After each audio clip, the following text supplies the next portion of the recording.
talked to Warren Womack last night when I got down out of the tree. And he and his buddy, the legendary Lloyd Forman, was planning on coming up to see me today, middle of the day. And I told Warren I was struggling and have almost walked myself out trying to find something. And he talked to Lloyd, and Lloyd decided to come check another area for me. He made a little squirrel hunt this morning and made a loop in here, and he found 4 or 5 spots on some cow oaks that showing pretty good sign. And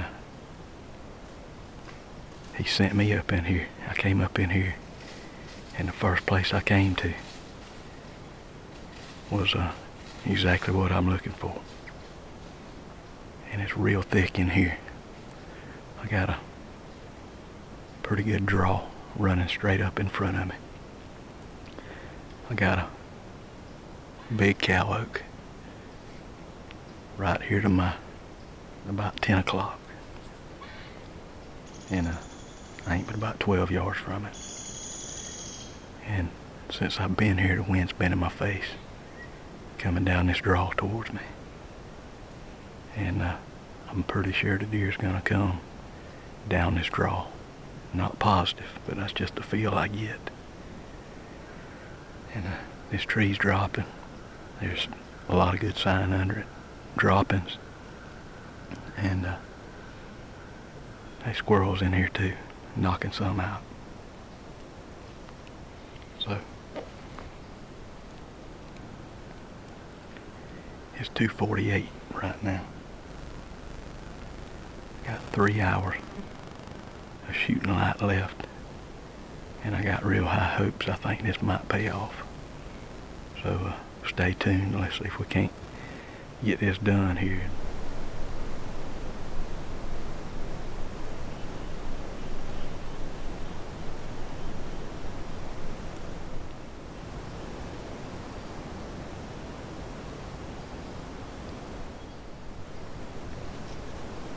If I shoot one, I expect it's gonna be right there. About 7 yards.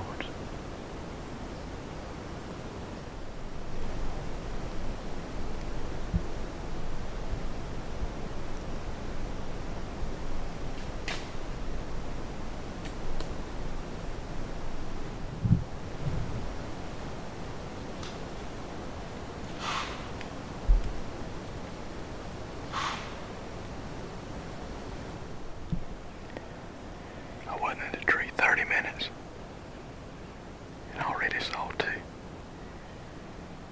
The wind's kind of flip-flopping back and forth in here. I'm pretty sure they got downwind of me.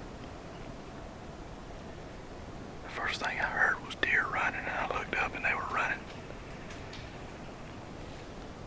I don't know, they were probably 50 yards out in front of me, running from my left to right. They ran up into the bottom of this draw and stood there blowing for a while. I could just barely see one of those deer's heads that was looking back down this way. But I don't see how they saw me. They had to smell me. Makes you feel good though. You know you're in the right spot, and this tree's raining pretty hard. We still got 2.5 hours. Plenty of time for something to happen.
sat out on the seat. It was 5:41. And I shot him at 6:12. I feel pretty good about the hit. I couldn't see exactly where I hit him, but he was quartering away. And I think I hit him about mid-body going in. Looked good up and down, best I could tell. I think I might have heard him stumble and fall over there, but I'm not positive. But I got a good bearing on the last place I heard him. So I got another arrow on the string. And we're going to see if we can't shoot another one.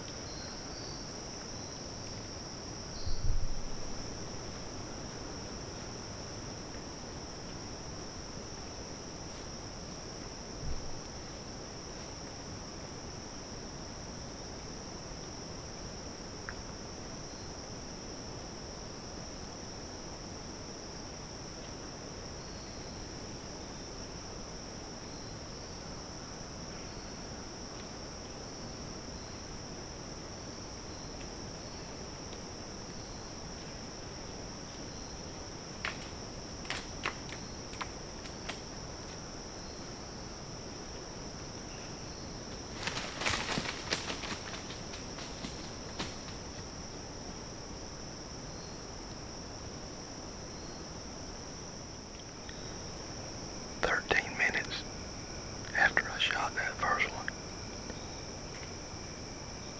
I heard an acorn crunch. You can't hear anything this morning. I heard an acorn crunch and looked, and there was another deer coming in. Over here to my left.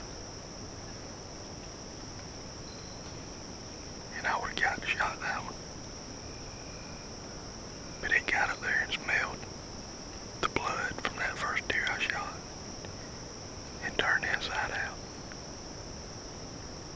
It didn't like that at all.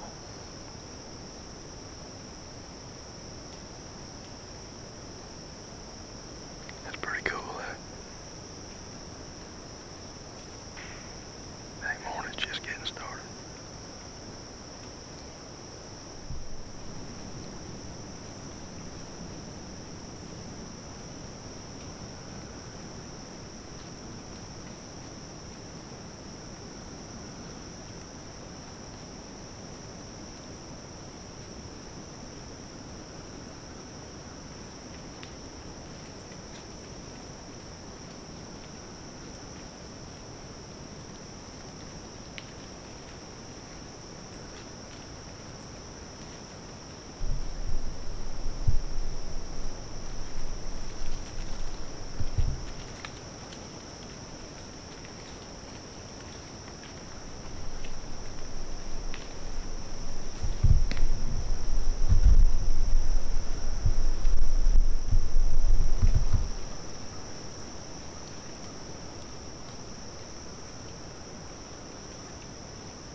good shot on her, but I saw her go down. I'm feeling a ton of pressure when I go to shoot, actually on both of these shots, because I haven't seen a deer.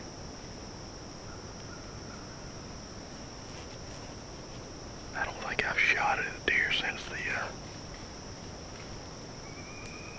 end of the first week of the season. And I think prior to yesterday afternoon, the last 15 times I've climbed a tree, I have not seen a deer.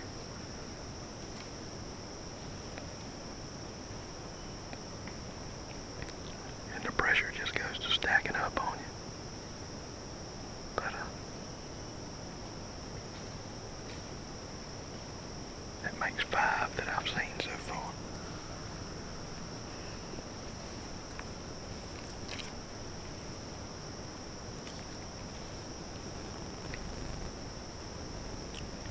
It's 6:45 right now. It's one of them yearlings.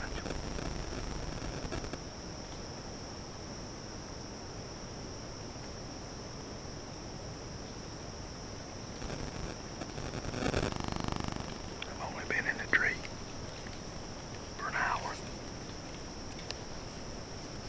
I shot that deer at probably 6:40.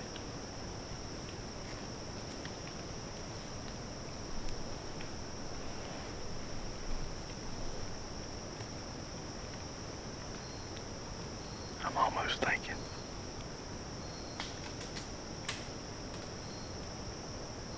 I don't know, I'm gonna sit here a little bit longer. I'm gonna give her an hour. I'll sit till at least 8 o'clock.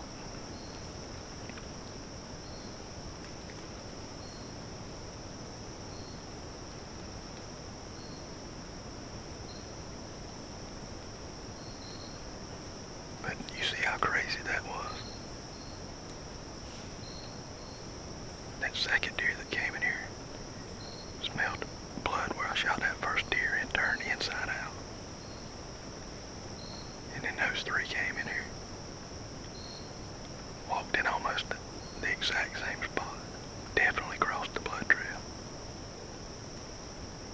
And never paid it any attention.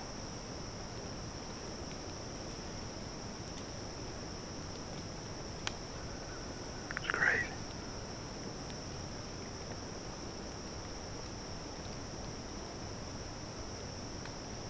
This has been an awesome hunt this morning though.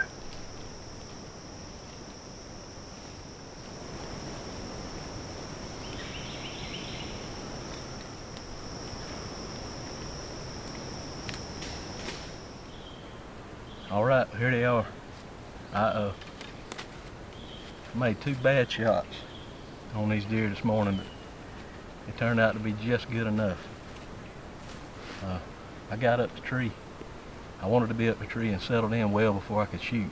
And I think I got up the tree at 5:41 when I pulled my phone out when I first sat down on the seat. Yeah, it was a real heavy dew last night, and there was,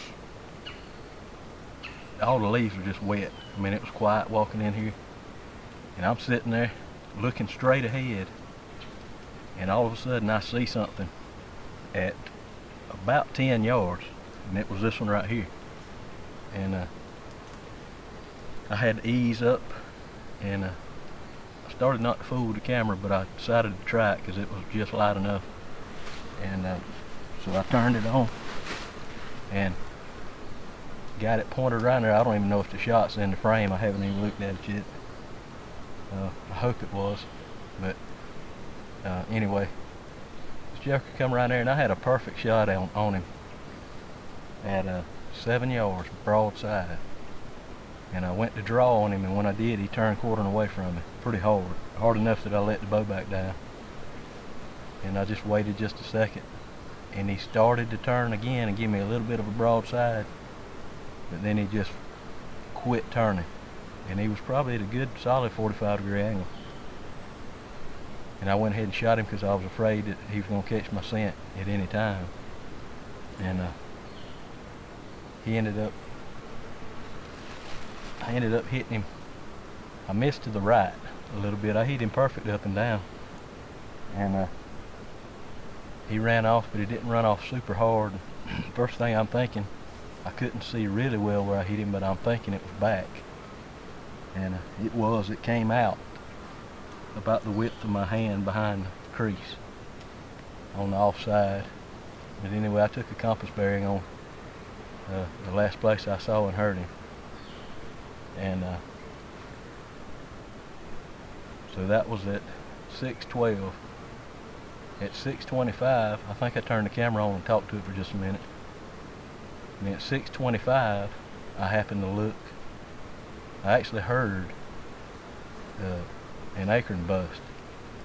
And I looked to my left, and there was a deer coming in, and it was already at probably 15 yards. And it came on around in there, and I was up and ready, had the camera rolling and everything, ready to shoot. And it got up there and smelled, I guess it smelled the blood from where this one ran off, because it was probably within 2 yards of it at the time. And it exploded out of there. I mean, turned inside out, and I watched it run off. And then it wasn't. So that was 6:25. Probably 10 minutes later, maybe, I looked over there to my left, hadn't heard nothing, just looked to my left, and I saw 3 deer coming, just doe and 2 yearling. And they come around in there and walked almost exactly where that first deer, or the second deer, walked. Never paid that blood no attention. Circled around the tree and got up there, and she acted like she got a little funny there at one time. I don't know, she might have caught a little whiff of me, but I could tell she was fixing to leave. And I got the bow back on her, and I think I clicked at her or something with my mouth just to get her to stop. She was fixing to step in behind a limb, and I shot and made the exact same shot on her. But I'm just feeling a lot of pressure with my shooting, having such a bad season, and I feel like I'm gonna have precious few opportunities, and I really need to capitalize on them. That puts a lot of pressure on me. But man, the flies are awful. But anyway, she ran out here and I saw her fall. Well, I got down. I think it'd been about an hour and a half since I shot the first one. I got down and went to looking, and I had pretty good blood. And the first thing I did was walk out my compass bearing, because it's fairly open in here. And I walked out that bearing probably 120 yards, 125 yards. Didn't see anything. So I said, well, let me go back and get on the blood. And I trailed that blood up through here for probably about 80 or 90 yards. And then I couldn't find any more. It's hard for me to see it. And so I had a little bit better established line on him then. So I took another compass bearing on the last line the blood trail was on, and started walking out. And I walked out about probably 100 yards from there, and turned around, went over. I hit an end of a little ridge in there, and I kind of felt like that was maybe a backstop, or at least a good first backstop. I got to that. I went to my right over about 20 or 25 yards and came back down that line on the reverse of it, and got back to my last blood. I had hung my hat up and marked the last blood, and I went out another 20, probably 20 yards, and made another pass up through there, and ended up finding him. And by GPS, he was laying about 185 yards from the tree I was in this morning. And from the last blood, he was, I think, 90 yards from my last blood. So, man, I was tickled to get him. Anytime I ain't got blood all the way to the deer, it really concerns me. and but it worked out good today. But you could tell he pretty much died on his feet. So all in all, man, it's a good deal. I've been having a rough year, and this is a special place right here. These chestnuts are raining, and I'm about to mess this place up because we're gonna leave 2 carcasses right here. I'm gonna go ahead and get the hide knocked off of them. See if I can get them both in my pack. I may have to bone them out to get a little extra room. And then I got an awful hill right here behind me that I got to go up, but I ain't too terribly far from the truck. I probably ain't I don't know, I probably ain't 300 yards from the truck if I had to guess. So if I have to make 2 trips, it won't be that bad. But this is a good deal, man. I got to thank Warren and Lloyd. Lloyd came in here yesterday morning and did a little squirrel hunting, and was kind of scouting on the side for me, because I've been struggling. I hadn't been able to find anything, and I was on the other end of this swamp, and he knew where some more chestnuts were up in here and came and checked them, and they were showing good signs, so he put me on them, and came in here and almost got to shoot one yesterday afternoon, but the wind swirled and got me. And I come back in here this morning and it paid off. Get my numbers right here. This is going to be bow kill number 178 and 179 right here. This is going to be traditional kill number 130 and 131. And this is going to be number 72 and 73 with my centaur here. We chipping away at it. It's a good deal all the way around, man. It's been a long time since I doubled, and it's been a really long time since I've had to pack 2 out more than 150 yards. So it's gonna be fun.